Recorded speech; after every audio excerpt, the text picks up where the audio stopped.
मतलब पहले भी मेरे को भी नहीं पता था कि हम ऐसे भारत माता क्यों बोलते हैं, लेकिन इस चैप्टर को पढ़ने के बाद मुझे इस चीज का लॉजिक समझ आया कि क्यों ऐसे भारत माता बोला जाता है और किसने ये स्टार्ट करा था बोलना। हाय एवरीवन, आज जो हम टॉपिक डिस्कस करने वाले हैं वो है ऋषि बंकिम चंद्र बाय श्री औरबिंदो। तो ये चैप्टर थोड़ा सा लेंदी है और डिफिकल्ट भी है। इस वजह से बहुत लोगों को ये बोरिंग लगता है, इंक्लूडिंग मी, क्योंकि जब मैंने पहली बार इस चैप्टर को पढ़ा था तो मेरे को ये बिल्कुल समझ नहीं आया था। फिर मैंने डिफरेंट डिफरेंट सोर्सेज से इसकी एक्सप्लेनेशन निकाली है और फिर मैंने ये प्रेजेंटेशन बनाई है। सो आई होप आपको ये वीडियो पसंद आए, और अगर पसंद आए तो लाइक ज़रूर करना और चैनल को सब्सक्राइब ज़रूर करना। तो चलिए शुरू करते हैं। बंकिम चंद्र जी के बारे में आप लोग क्या जानते हैं? मतलब मैं तो इतना ही जानती थी इस चैप्टर को पढ़ने से पहले कि उन्होंने वंदे मातरम सॉन्ग को कंपोज करा था और इनका थोड़ा बहुत फ्रीडम स्ट्रगल है उसमें इनका कंट्रीब्यूशन था। लेकिन इस चैप्टर को पढ़ने के बाद मुझे पता चला कि इनका कितना बड़ा कंट्रीब्यूशन था फ्रीडम स्ट्रगल में, और इन्होंने किस तरह से अपनी कलम की ताकत से लोगों के अंदर देशभक्ति की भावना जगाई थी। तो ये सब इस चैप्टर के अंदर है। श्री औरबिंदो ने इनके बंकिम जी के कंट्रीब्यूशन के बारे में डिटेल में बताया है कि कैसे कैसे बंकिम जी ने इंडिया के स्ट्रगल में कंट्रीब्यूट करा। ठीक है, तो स्टार्ट करते हैं।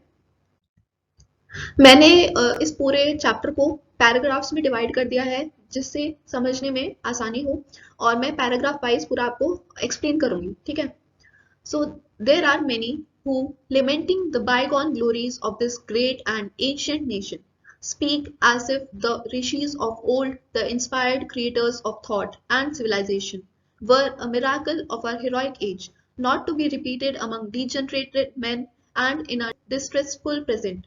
This is an error and thrice an error. Ours is the eternal land, the eternal people, the eternal religion, whose strength, greatness, holiness may be overclouded but never, even for a moment, utterly cease.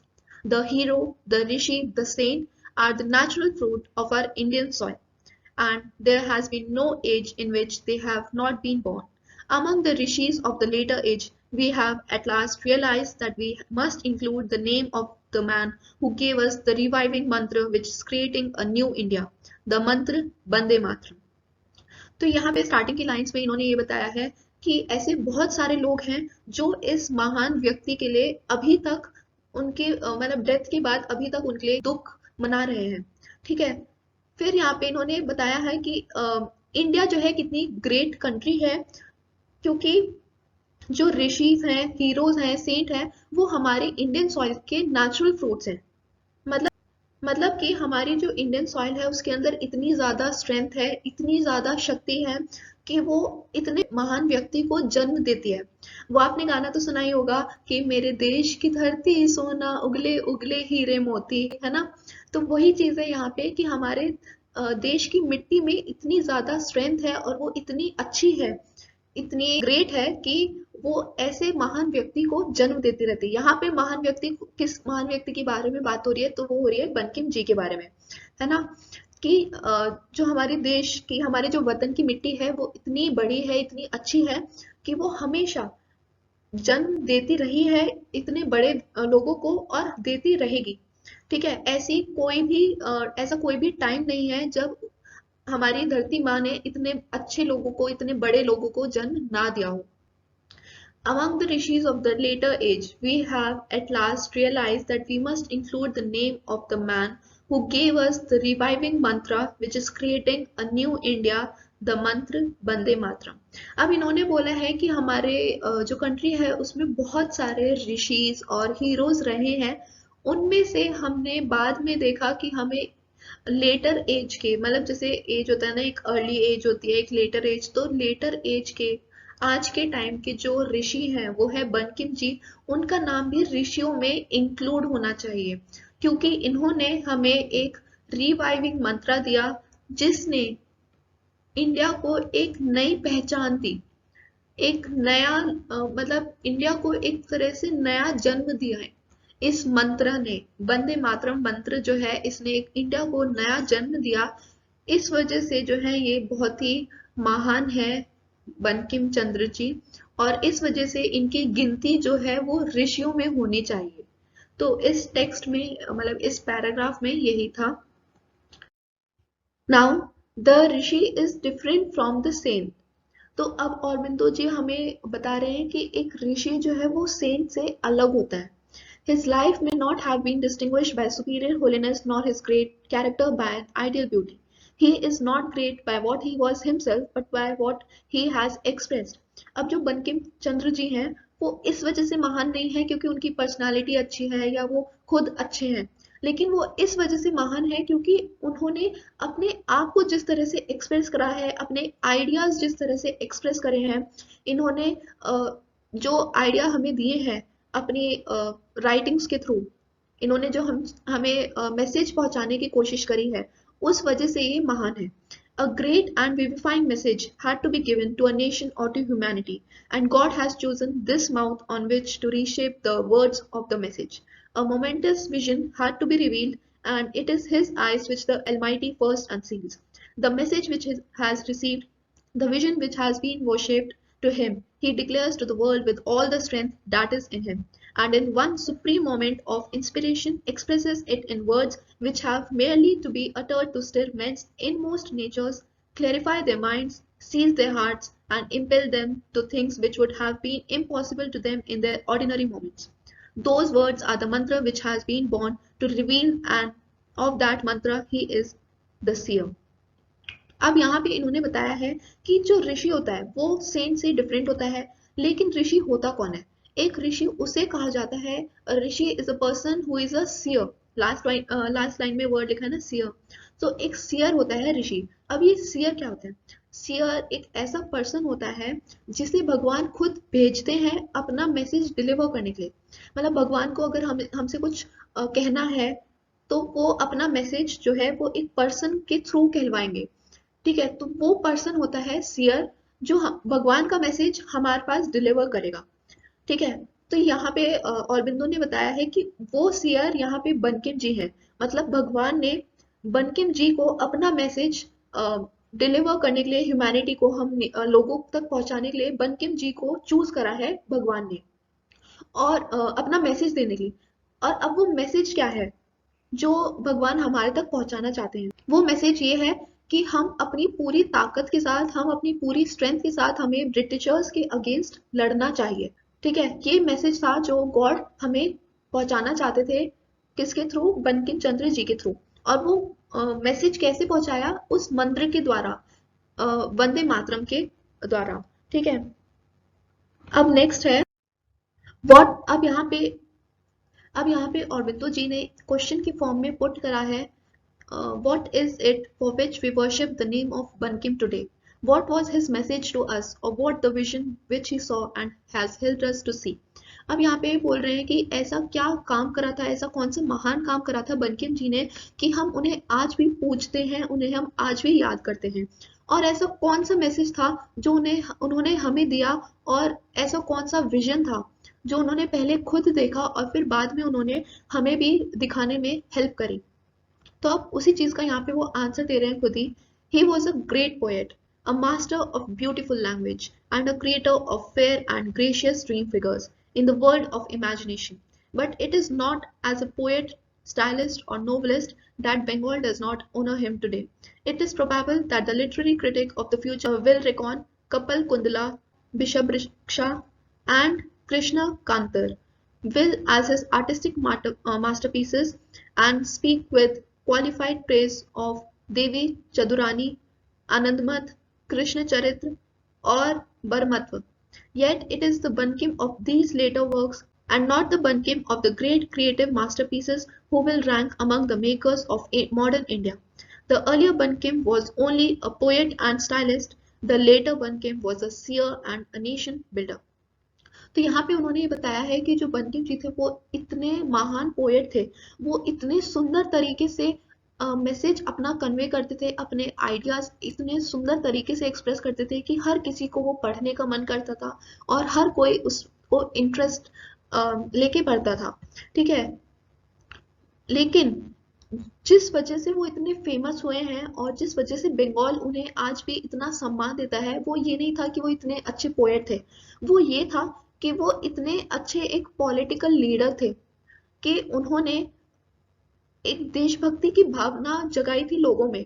उन्होंने खुद एक vision देखा था कि हम जो है Britishers के खिलाफ लड़ेंगे और एक दिन हम फ्रीडम लेके रहेंगे। और यही विजन इन्होंने हम लोगों को दिखाने में हेल्प करी थी अपने पोएम्स के थ्रू, अपनी राइटिंग्स के through.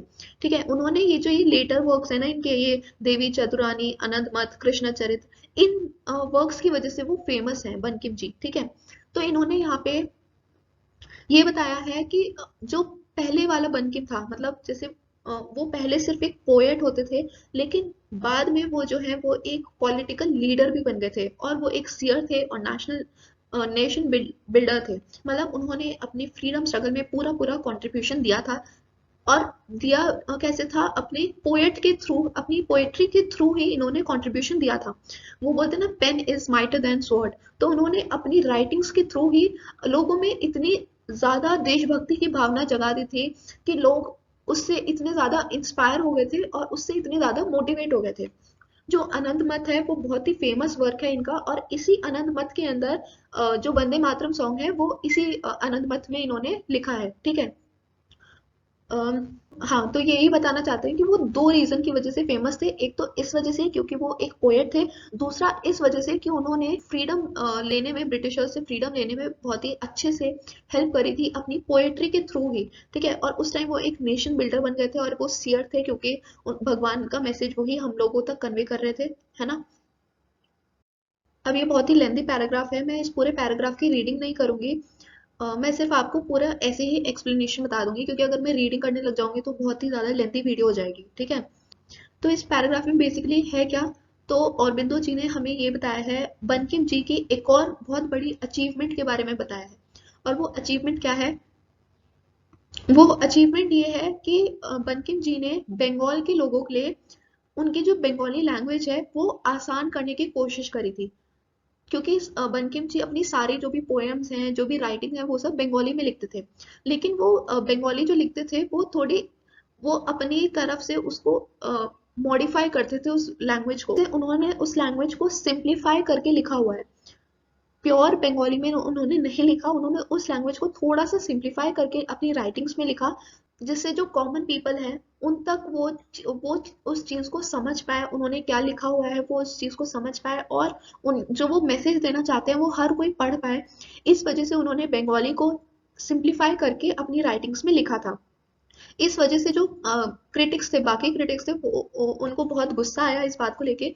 And so he was blamed for corrupting the purity of the Bengali tongue. उनको इस बात के लिए ब्लेम किया गया कि आपने जो बंगाली टंग है, बंगाली लैंग्वेज है, उसको आपने इम्प्योर करा है। ठीक है, तो इस वजह से बहुत सारे बंगालीज जो है वो, और जो क्रिटिक्स हैं, पोएट्स हैं, वो ऑफेंड हो गए थे। ठीक है, लेकिन वो जो बंकिम जी हैं उनका इंटेंशन जो था वो अच्छा था। वो ये चाहते थे कि जो मैं लिख रहा हूँ, जो भी मैं मैसेज कन्वे करना चाहता हूँ, वो हर किसी के पास पहुंचे। और इस वजह से उन्होंने उस बंगाली को सिंप्लीफाई कर दिया था। लेकिन लोगों को वो चीज़ पसंद नहीं आई। लेकिन बाद में उन्हें इस चीज़ का रियलाइज हुआ, और उन्हें लगा कि हाँ, इन्होंने, बंकिम चंद्र जी ने ठीक करा है ये लैंग्वेज सिंप्लीफाई करके, जिससे जो आम लोग हैं उनके पास भी ये अपनी राइटिंग, जो लोग पढ़ नहीं पाते, बंगाली समझ नहीं पाते, उन तक भी वो पहुंचा सके अपना मैसेज। ठीक है, तो जैसे हमने पिछले वाले पैराग्राफ में देखा था कि बंकिम जी ने मॉडिफाई करी थी लैंग्वेज, लेकिन उनका इंटेंशन अच्छा था कि जिससे सब जो भी बंगालीज हैं, सब लोगों तक ये लैंग्वेज और जो भी उनकी राइटिंग्स हैं, जो भी मैसेज है, वो सब लोगों तक पहुंच पाए। बिकॉज उनके पास जो है वो एक पॉजिटिव विजन था कि इस टाइम पे जो कंडीशंस हैं हमारी कंट्री की, हम ब्रिटिशर्स के अंडर हैं, तो हमें इस टाइम पे क्या चाहिए, तो उन्हें एक थ्रेड, उन्हें पता था कि हमें एक थ्रेड चाहिए, हम सबको एक इंटीग्रिटी बनाने के लिए, सब इंडियंस को आपस में लाने के लिए, एक इंटीग्रिटी लाने के लिए कुछ उन्हें एक मीडियम चाहिए था। ठीक है, तो अभी तक हमने क्या क्या देखा, उनके क्या क्या कॉन्ट्रीब्यूशन थे। पहला तो यही था कि वो बहुत ही अच्छे पोएट थे। ठीक है, वो अपनी चीज़ों को बहुत अच्छे से, अपने वर्ड्स को, अपने आइडियाज़ को बहुत अच्छे से एक्सप्रेस करते थे। दूसरा हमने ये देखा कि वो एक बहुत ही अच्छे पॉलिटिकल लीडर थे। उन्होंने इंडिया की फ्रीडम के लिए हम सबके अंदर देशभक्ति की भावना जगाई। और तीसरा ये था कि उन्होंने बंगाल के लिए क्या किया, उन्होंने बंगाल की जो लैंग्वेज है, कॉमन पीपल के लिए बंगाली लैंग्वेज को आसान बनाया। ठीक है, तो अभी तक हमने ये देखा कि उन्होंने अपनी कलम की ताकत से लोगों के अंदर देशभक्ति जगाई है, जिससे लोग अवेयर हो पाए अपने राइट्स के लिए, अपनी कंट्री को प्रोटेक्ट करने के लिए, और वो उस चीज से इंस्पायर हो और मोटिवेट हो। ठीक है, he saw that the force from above must met now he saw that the force from above must be met by a mightier reacting force from below, the strength of repression by an insurgent national strength. He bade us leave the canine method of agitation for the leonine. अब उन्होंने बोला कि जो force from above है, force from above का यहाँ पे क्या मतलब है कि जो ब्रिटिशर्स हमारे ऊपर दबाव डाल रहे हैं, हमारे ऊपर जो वो फोर्स डाल रहे हैं, उसका एक इक्वल रिएक्शन होना चाहिए फ्रॉम द फोर्स बिलो, जिससे जो लेवल पे आ सके हम। कहने का मतलब ये है कि क्योंकि ब्रिटिशर्स हमको बहुत ही ज्यादा सप्रेस करके रख रहे थे, हमें बहुत ही ज्यादा अपने अंडर रख रहे थे, तो वो जितना फोर्स लगा रहे थे उससे ज्यादा हमें फोर्स लगाना है नीचे से, क्योंकि हम लोग इस टाइम नीचे हैं, ब्रिटिशर्स जो है वो ऊपर हैं हमसे, और हमें जो है एक इक्वल फोर्स, बल्कि उससे ज्यादा फोर्स लगाना है, जिससे हम उनके इक्वल आ सके, जिससे हम लोग उनके इक्वल आ सके और उनके दबाव में ना आए। ठीक है, he bade us leave the canine method of agitation for the leonine, मतलब हमें एक canine का मतलब होता है डॉग और leonine का मतलब होता है शेर। तो यहाँ पे उन्होंने बताया कि हमें एक डॉग की तरह अपने मालिक से दब के नहीं रहना है, हमें एक शेर की तरह रहना है, कि हमें किसी के दबाव के अंदर नहीं आना है, हमें ब्रिटिशर्स के अंडर में नहीं आना। ठीक है, अब इस पैराग्राफ में उन्होंने हमें ये बताया है कि एक मॉरल स्ट्रेंथ चाहिए हमें ब्रिटिशर्स के अगेंस्ट लड़ने के लिए, हम सबके अंदर वो एक स्ट्रेंथ होनी चाहिए अगर हमें ब्रिटिशर्स को हराना है तो। ठीक है, अब वो स्ट्रेंथ में 3 एलिमेंट्स आते हैं। अब वो 3 एलिमेंट्स क्या हैं? He perceive the first element of moral strength must be tyag, complete self sacrifice for the country. तो इन्होंने पहला पहला एलिमेंट कौन सा बताया? इन्होंने बताया त्याग, सेल्फ सैक्रिफाइस। उनका कहने का मतलब ये है कि हमें अपने सारे काम को साइड में रख देना चाहिए, उन सब का सैक्रिफाइस करना चाहिए, और पहले हमें कंट्री के लिए लड़ना चाहिए। हमें पहले अपने कंट्री के लिए प्रोटेक्ट हमें पहले अपनी कंट्री को प्रोटेक्ट करना चाहिए, पहले वो काम हमारे लिए सबसे ऊपर प्रायोरिटी पे होना चाहिए, बाकी सब काम जो है वो बाद में करने चाहिए। पहले हमें फ्रीडम लेनी है, जब तक हम फ्रीडम नहीं ले लेते, अगर हम फ्रीडम ले लेते हैं तब हम अपने जो काम है वो रिज्यूम कर सकते हैं, तब हम अपने बाकी के काम कर सकते हैं, लेकिन पहले हमें ड्यूटी करनी है किसके लिए? कंट्री के लिए। अपने बीवी बच्चे इन सब से हट जाना है, इनके ऊपर ध्यान नहीं देना, हमें सिर्फ अपनी कंट्री के फ्रीडम के लिए ध्यान देना है। और अगर कोई इन सब चीजों में पड़ता है, मतलब अपनी वाइफ के लिए और चाइल्ड के लिए, अपनी जॉब के लिए, मतलब अपने सेल्फिश है वो अगर, तो वो क्या है? एक इनपरफेक्ट पेट्रियट है, मतलब वो एक सच्चा देशभक्त नहीं है। सच्चा देशभक्त वही होता है जो अपने कंट्री को सबसे ऊपर रखे और बाकी सब काम को बाद में रखे। ठीक है, he perceived the second element of the moral strength needed must be self discipline and organization, मतलब कि हमें दूसरा जो एलिमेंट चाहिए होता है वो चाहिए होता है सेल्फ डिसिप्लिन एंड ऑर्गेनाइजेशन। मतलब हमें अपने अंदर एक डिसिप्लिन चाहिए कि हमें ये काम करके ही रहना है, और एक ऑर्गेनाइजेशन चाहिए, मतलब एक पूरी स्ट्रैटेजी चाहिए कि कैसे हमें उनके खिलाफ, ब्रिटिशर्स के खिलाफ कैसे हमें फाइट करना है। ठीक है, अब ये सब चीज आप इससे भी कनेक्ट कर पाओगे, जैसे अगर बोलते हैं ना कि अगर आपको लाइफ में सक्सेसफुल होना है तो आपको चीजों का सैक्रिफाइस करना होगा, आपको डेडिकेशन चाहिए, आपको सेल्फ डिसिप्लिन चाहिए। बोलते हैं ना कि आपको पार्टी नहीं करनी है, आपको सिर्फ अपनी पढ़ाई पे ध्यान देना है। ठीक है, आपको सैक्रिफाइस करना है और एक डिसिप्लिन होना चाहिए आपको कि आप रोज ये काम करो, आप मतलब पूरी शिद्दत से उस काम को करो। तो ऐसे ही अगर हमें फ्रीडम चाहिए, अगर हमें फ्रीडम लेने में सक्सेस होना है, तो हमें त्याग करना पड़ेगा, हमें सेल्फ डिसिप्लिन लाना होगा अपने अंदर। ठीक है, अब यहाँ पे थर्ड एलिमेंट जो है, तीसरा एलिमेंट जो है वो ये है, the infusion of religious feeling into patriotic feeling. यहाँ पे ये बहुत ही एक अच्छा और सबसे मास्टर आइडिया है बंकिम्स की राइटिंग का, और ये बहुत ही एक बड़ा मैसेज है अपने आप में, कि हमें जो अपना पेट्रियोटिज्म है उसको हमें रिलीजन से जोड़ना है, कि ये जो हमारे कंट्री है वो हमारे लिए एक डीटी की तरह है, हमारे लिए एक भगवान की तरह है, और उन्हें हमें इस तरह से पूजना है, उनको प्रोटेक्ट करना है, क्योंकि बोलते हैं ना वो कर्म ही पूजा है। तो हमें जो देशभक्ति है वही हमारे लिए पूजा है, एक तरह से हमें उन्होंने पेट्रियोटिज्म को और रिलीजन को एक तरह से जोड़ दिया है। हम बोलते हैं ना भारत माता, भारत को हमने माता से जोड़ा है, हमने भगवान से जोड़ा है अपनी कंट्री को, रिलीजन बनाया है। इन्होंने ऐसा क्यों किया? क्योंकि जब हम जो इंडियंस होते हैं ना, वो रिलीजन से बहुत ज्यादा जुड़ाव महसूस करते हैं। हम रिलीजन में इतने ज्यादा मतलब रिलीजन के लिए हम इतने ज्यादा सेंसिटिव होते हैं कि अगर कोई हमारे रिलीजन के बारे में कुछ कह दे तो हम बहुत जल्दी, हमें गुस्सा आ जाता है, हम बहुत जल्दी ऑफेंड हो जाते हैं। तो इन्होंने बहुत ही ज्यादा मतलब स्मार्ट थे बंकिम चंद्र जी, उन्होंने इस वजह से हमारी कंट्री को एक रिलीजन से जोड़ा है, जिससे हम लोगों के अंदर वो एक सेंस ऑफ सेंटिमेंट आ जाए, जिससे हम लोग उसके लिए हिफाजत करें, अपने वतन के लिए, अपने देश के लिए हिफाजत करें। क्योंकि अगर हम उसे कंट्री को रिलीजन से जोड़ेंगे तो हमारे अंदर एक अलग ही स्ट्रेंथ आएगी, हम और ज्यादा मोटिवेट होंगे। ठीक है। तो हम पहले ही सुनते थे ना कि भारत माता है, भारत हमारी माता है, भारत माता है, ये है वो है। मतलब पहले भी मेरे को भी नहीं पता था कि हम ऐसे भारत माता क्यों बोलते हैं, लेकिन इस चैप्टर को पढ़ने के बाद मुझे इस चीज का लॉजिक समझ आया कि क्यों ऐसे भारत माता बोला जाता है और किसने ये स्टार्ट करा था बोलना, भारत को माता से किसने जोड़ा था। तो ये था कि infusion of religious meaning into patriotic work, ऐसा करने से हमारे जो सेंटिमेंट्स हैं वो बाहर आएंगे, अपनी फ्रीडम को अचीव करने के लिए, उसे अकम्प्लिश करने के लिए और ज्यादा हम स्ट्रगल करेंगे। ठीक है।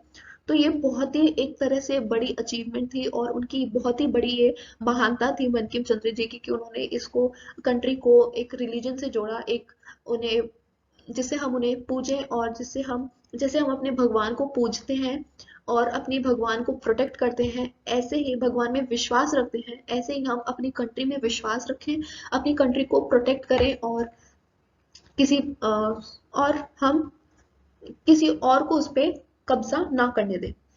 ठीक है।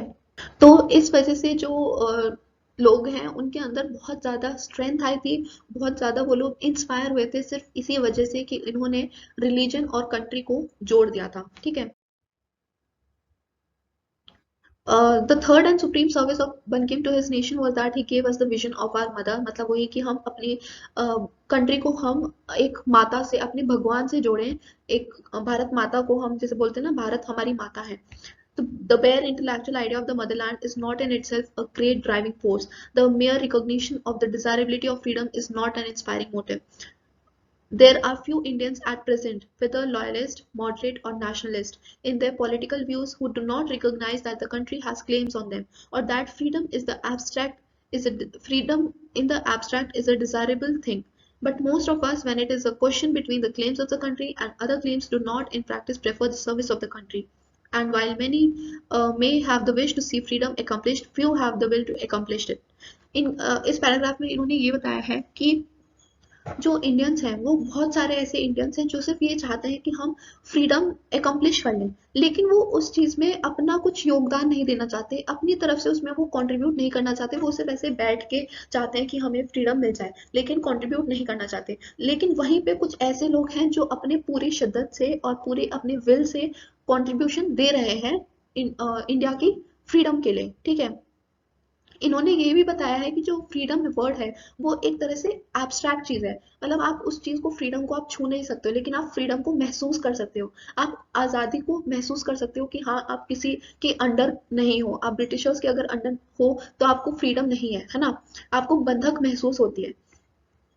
तो फ्रीडम जो है वो एक एब्स्ट्रैक्ट आइडिया है, वो लोगों को समझना चाहिए और उस चीज को अकम्प्लिश करने के लिए उन्हें, उन सबको अपना कंट्रीब्यूशन देना चाहिए और हमें इक्वली, क्योंकि अगर हर कोई इसमें इक्वली पार्टिसिपेट करेगा, हर कोई इक्वली कंट्रीब्यूट करेगा, तभी हम फ्रीडम को अकम्प्लिश कर पाएंगे।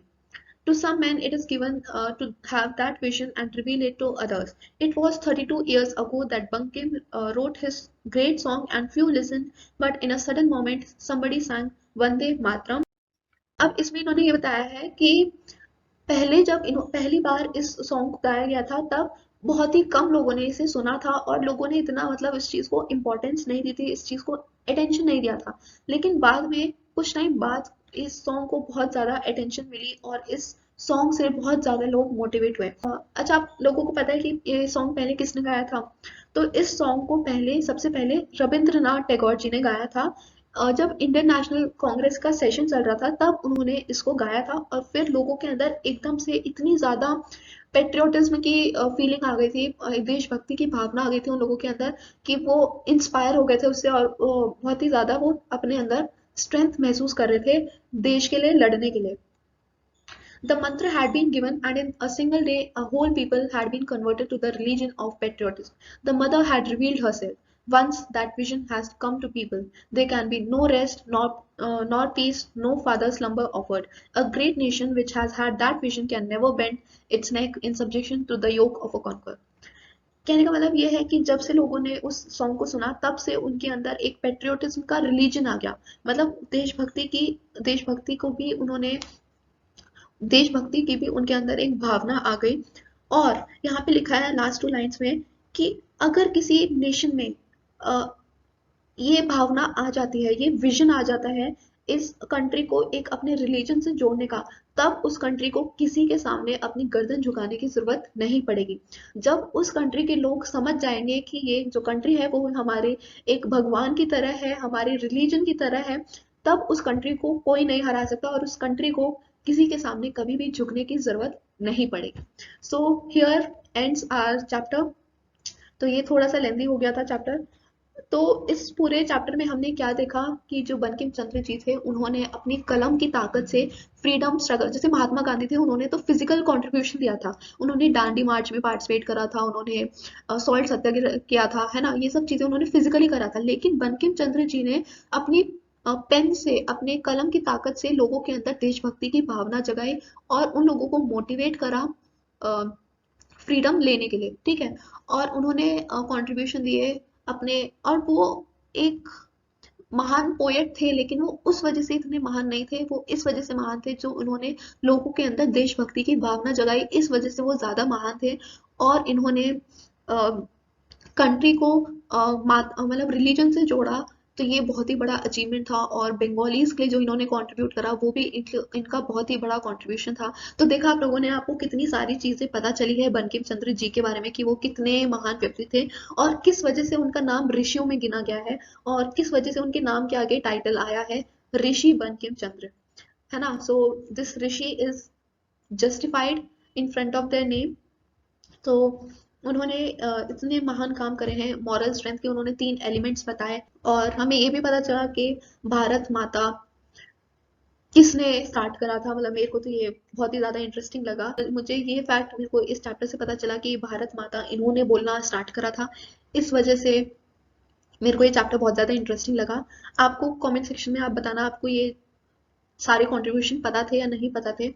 और अगर वीडियो अच्छी लगी हो और अगर आपको सब कुछ समझ आया हो, आई होप मैंने आपके डाउट्स क्लियर करे हो, तो वीडियो को लाइक ज़रूर करना और चैनल को सब्सक्राइब करना और बेल आइकन को भी प्रेस करना है, जिससे अगर मैं कोई नई वीडियो अपलोड करती हूँ तो आप तक नोटिफिकेशन आ जाए। So that's it for today.